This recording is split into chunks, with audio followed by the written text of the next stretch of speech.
ডাউনলাইনত দুটা direct joining অবিহনে উইথড্ৰৰ সুবিধা হয়। ঠিকে শুনিছে, ডাউনলাইনত কোনো ডাইৰেক্ট জইনিং অবিহনে এডিএছ গ্ৰুপে ইয়াৰ ডিষ্ট্ৰিবিউটৰসকলক ৱালেটত থকা এডিএছ কইনসমূহ উইথড্ৰ কৰাৰ সুবিধা প্ৰদান কৰিছে। যোৱা 16 মে তাৰিখৰ পৰা এডিএছ গ্ৰুপৰ ডিষ্ট্ৰিবিউটৰসকলে হতাশাত ভুগি আছে, কিয়নো 16 তাৰিখৰ পিছৰ পৰা কোনো ডিষ্ট্ৰিবিউটৰ উইথড্ৰ কৰিব পৰা নাই আৰু ডেইলি এডছ ভিউ ইনকাম 50 টকা লাভ কৰিবলৈ সক্ষম হোৱা নাই। আচলতে এডিএছ গ্ৰুপে কিছুমান নীতি নিয়মৰ আপডেট কৰিছে। আটাইতকৈ ভাল আৰু গুৰুত্বপূৰ্ণ আপডেটটো হ'ল এতিয়াৰ পৰা উইথড্ৰ কৰিবলৈ হ'লে কোনো ডিষ্ট্ৰিবিউটৰে নিজৰ ডাউনলাইনত কোনো জইনিং কৰিব নালাগে। ডেইলি এডছ ভিউ ইনকাম হ'ব আগৰ 50 টকাৰ ঠাইত তেতিয়া 20 টকা আৰু লগতে থাকিব এডিএছ কইন। এডিএছ কইনৰ ইনকাম বুজাবলৈ হ'লে মই আপোনালোকক এডিএছ গ্ৰুপৰ ৱালেটলৈ লৈ যাব লাগিব। প্ৰথমতে আপোনালোকে আপোনালোকৰ আইডিটো ইউজাৰ নেম, পাছৱৰ্ড আৰু কেপচা কোডেৰে খোলাৰ পিছত স্ক্ৰীনত এনেদৰে ৱালেটৰ আইকনবোৰ দেখিবলৈ পাব। এইটো পেজত থকা প্ৰত্যেকটো আইকনৰ বিষয়ে ক'বলৈ ওলাইছোঁ।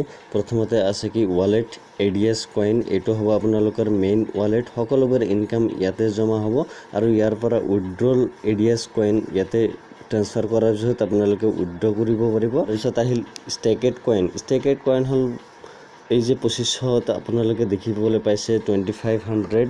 এইটো কি হয়, কোম্পানীয়ে প্ৰত্যেকজন সদস্যকে আপোনালোকে যিসমূহ টকাৰে এই কোম্পানীত জইনিং কৰিছে, আইডিটো এক্টিভ কৰিছে, তাৰ বিনিময়ত এই সকলো সদস্যকে কোম্পানীয়ে এইটো আগবঢ়াইছে 2500 কইন। ইয়াৰ পৰাই আপোনালোকৰ প্ৰত্যেক দিন 0.5%, মাহত 15% আপোনালোকে ইনকাম পাব। মাহত 15%, এই 2500 কইনৰ মাহত 15% হ'ব 375 কইন। এই 375 কইনক বৰ্তমান বজাৰ মূল্য 40 পইচাৰে যদি পূৰণ কৰা হয় তেনেহ'লে 375 × 0.40 সমান টকাৰ পৰিমাণ হ'ব 150 টকা। আৰু এই 150 টকা যদি বছৰেকৰ মূৰত আমি হিচাপ কৰোঁ তেনেহ'লে বছৰি ষ্টেকেড কইনছৰ অধীনত আমি লাভ কৰিম 1800 টকা। অন্যফালেৰে যদি আমি কইনছৰ দৃষ্টিকোণৰ পৰা চাওঁ তেনেহ'লে মাহত ষ্টেকেড কইনছ 2500 কইনছৰ 15% হ'ব 375 এডিএছ কইনছ। আৰু আমি এই 375 এডিএছ কইনছক 12ৰে বছৰেকত 12 মাহ, এই 12 মাহৰে যদি আমি শেষত পূৰণ কৰোঁ তেনেহ'লে কইনছৰ সংখ্যা হ'ব 375 × 12 equal to 4500 ADS coins.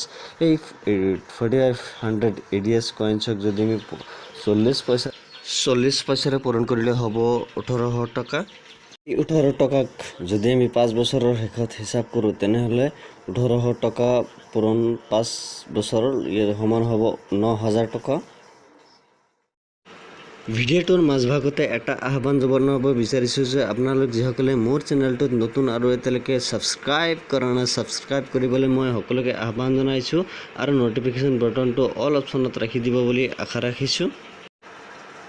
Wallet ADS কইনছৰ ঠিক তলফালে আছে ইনকাম এডিএছ কইন ৱালেট।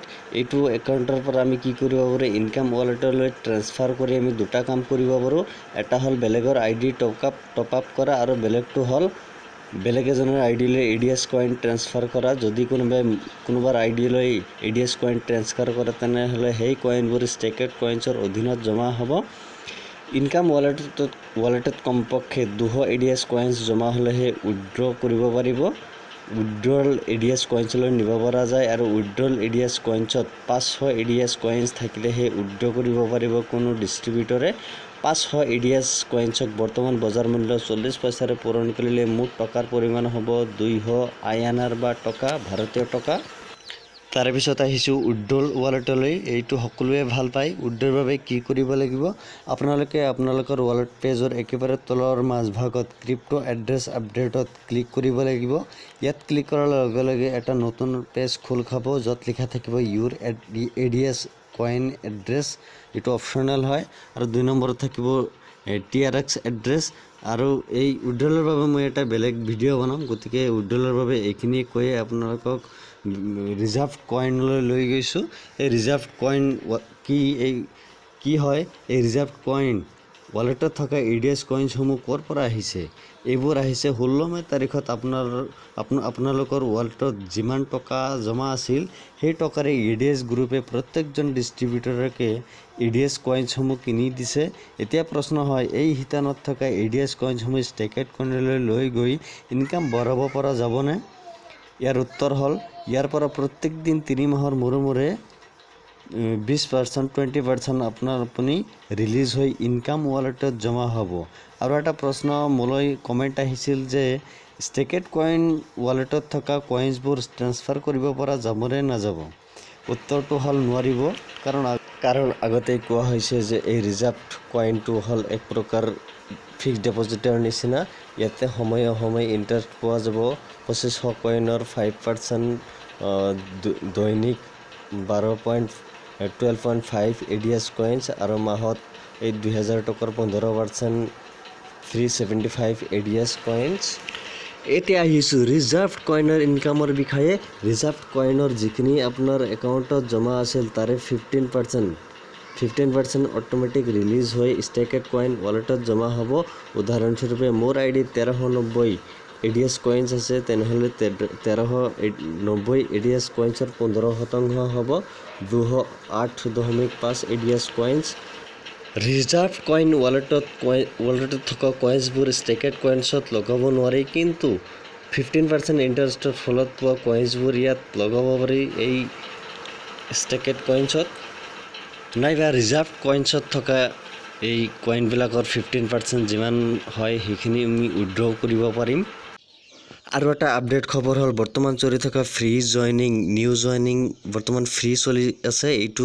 কেতিয়ালৈ চলিব এইটো জুন মাহৰ 11 তাৰিখলৈকে চলিয়ে থাকিব লগতে EDS গ্ৰুপে ৱেষ্ট বেংগলৰ দক্ষিণ দমদমাত এটা এড স্মাৰ্ট খুলিছে য'ত ডিস্ট্ৰিবিউটৰ বা অন্য যিকোনো গ্ৰাহকে EDS কইনছৰ দ্বাৰা বজাৰ কৰিব পাৰিব আৰু ইয়াত কি বজাৰ কৰিব পাৰিব FMCG প্ৰডাক্টছ মানে ফাষ্ট মুভিং কনজিউমাৰ প্ৰডাক্টছ কিছুমান FMCG প্ৰডাক্টছ হ'ল পেকেজড ফুড পেকেটৰ ভিতৰত থকা খাদ্য বিভাৰেজ এণ্ড লণ্ড্ৰি প্ৰডাক্টছ বিভাৰেজ মানে হ'ল পানী বাদ অন্য যিকোনো পানীয় মানে ড্ৰিংকছৰ কথা বুজোৱা হৈছে এণ্ড লণ্ড্ৰি প্ৰডাক্টছ মানে ধোৱা কাৰ্যৰ লগত জড়িত যিকোনো সামগ্ৰী প্লাষ্টিক গুডছ প্লাষ্টিকৰ বস্তু পাৰ্চনেল কেয়াৰ প্ৰডাক্টছ ব্যক্তিগত সামগ্ৰী less expensive consumer electronics products কি